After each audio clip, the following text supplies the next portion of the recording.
¿Qué tal, amigos? Les habla el Padre Rafael Chávez. Sean bienvenidos una vez más a este su pequeño espacio de meditaciones.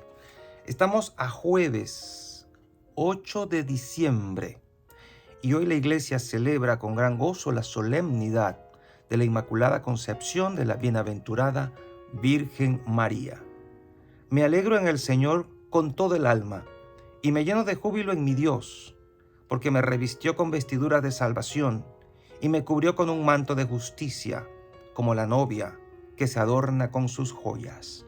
Isaías 61:10.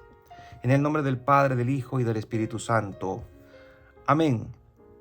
Dios nuestro, que por la Inmaculada Concepción de la Virgen María preparaste una digna morada para tu Hijo, y en previsión de la muerte redentora de Cristo, la preservaste de toda mancha de pecado, concédenos que por su intercesión, nosotros, también purificados de todas nuestras culpas, lleguemos hasta ti.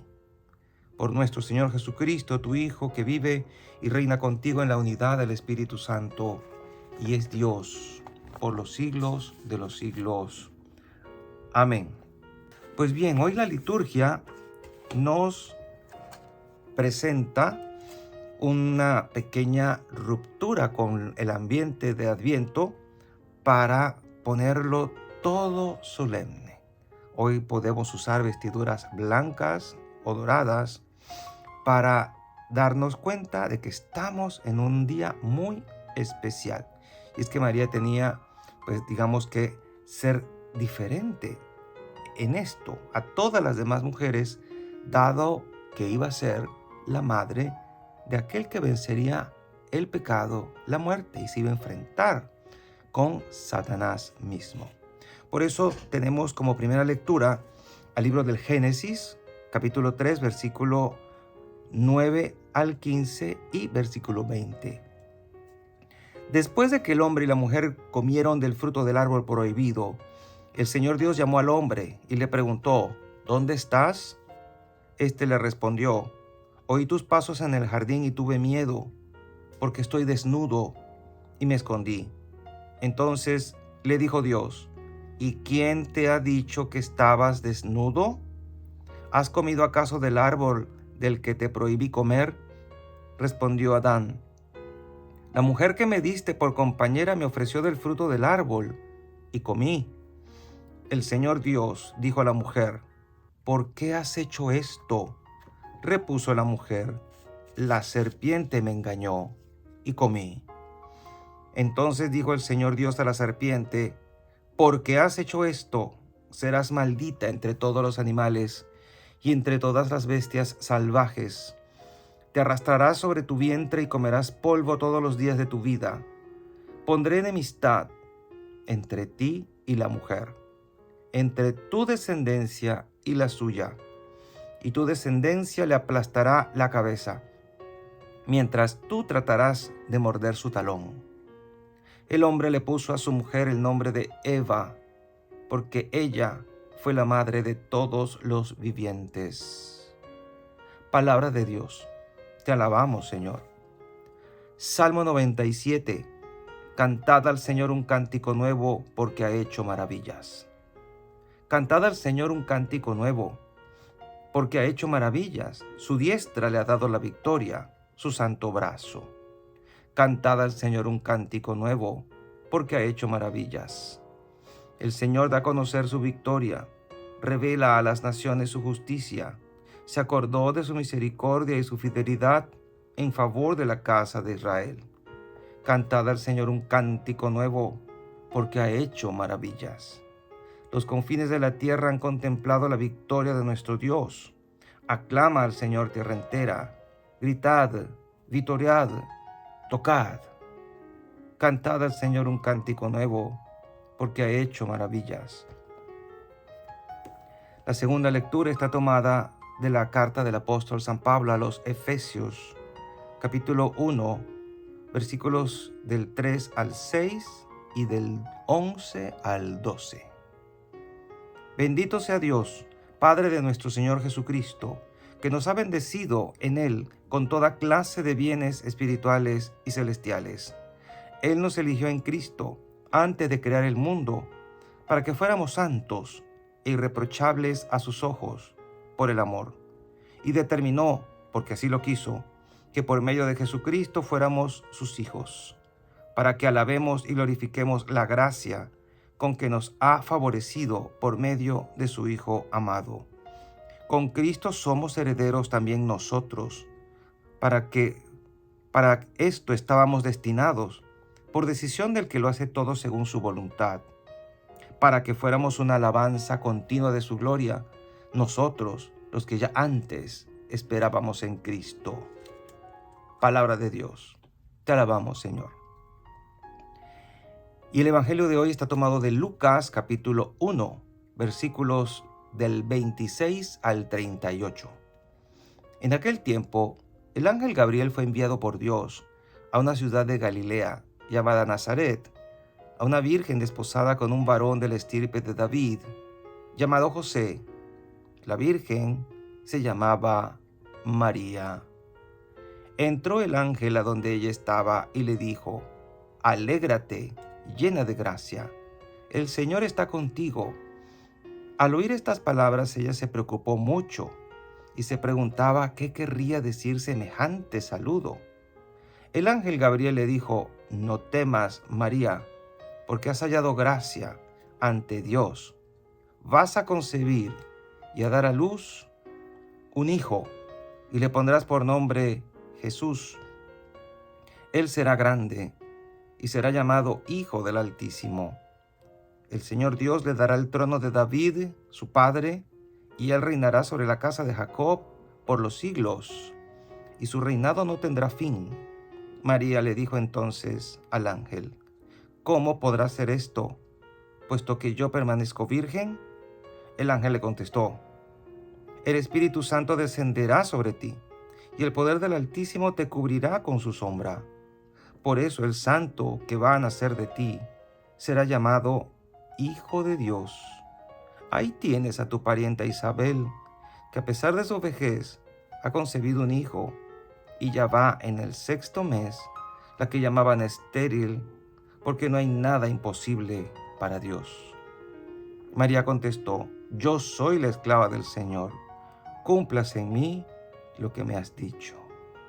Y el ángel se retiró de su presencia. Palabra del Señor. Gloria a ti, Señor Jesús. Y siguiendo los textos de los grandes teólogos como Cándido Pozo, podemos ahondar un poquito en el dogma. El 8 de diciembre de 1854, su Santidad Pío IX definía solemnemente como dogma la Inmaculada Concepción de María. Y dice el texto: «Declaramos, proclamamos y definimos que la doctrina que sostiene que la Beatísima Virgen María fue preservada, inmune de toda mancha de la culpa original, en el primer instante de su concepción, por singular gracia y privilegio de Dios omnipotente, en atención a los méritos de Cristo Jesús, Salvador del género humano, está revelada por Dios». Fin de la cita. Y aclara este gran escritor y teólogo: en el momento de ser concebida, María no contrajo el pecado original. Estamos hablando de la vida de María ya en el vientre de Santa Ana. No estamos hablando de cómo Jesús llegó a ser concebido en el vientre de María, sino cómo María llegó a empezar a vivir en el vientre de su mamá, Santa Ana.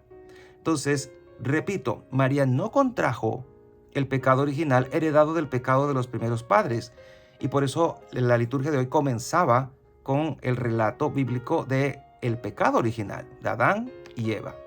Este pecado de nuestros primeros padres, por el que todos nosotros, antecedentemente a todo acto personal, somos ya desde el comienzo hijos de ira, según Efesios 2:3. Y la gente podría pensar: ¿cómo es posible que María vivió, disfrutó de este especial regalo de Dios antes de que Jesús padeciera? Recordemos lo que decía Lucas: para Dios nada hay imposible. Y Dios podía aplicar, digamos, con efecto retroactivo, los méritos de Cristo, porque esto iba a suceder. Y dado que Cristo tenía que tener una carne inmaculada, porque solo tomó carne de la Virgen, la carne de la Virgen tenía que ser también inmaculada. Entonces María es inmaculada no por sí misma, o por ella misma, o por sus propios méritos, porque aquí no los tenía, sino por los méritos de su Hijo. La frase de San Pablo, hijos de ira, traducida literalmente dice que éramos por naturaleza hijos de ira.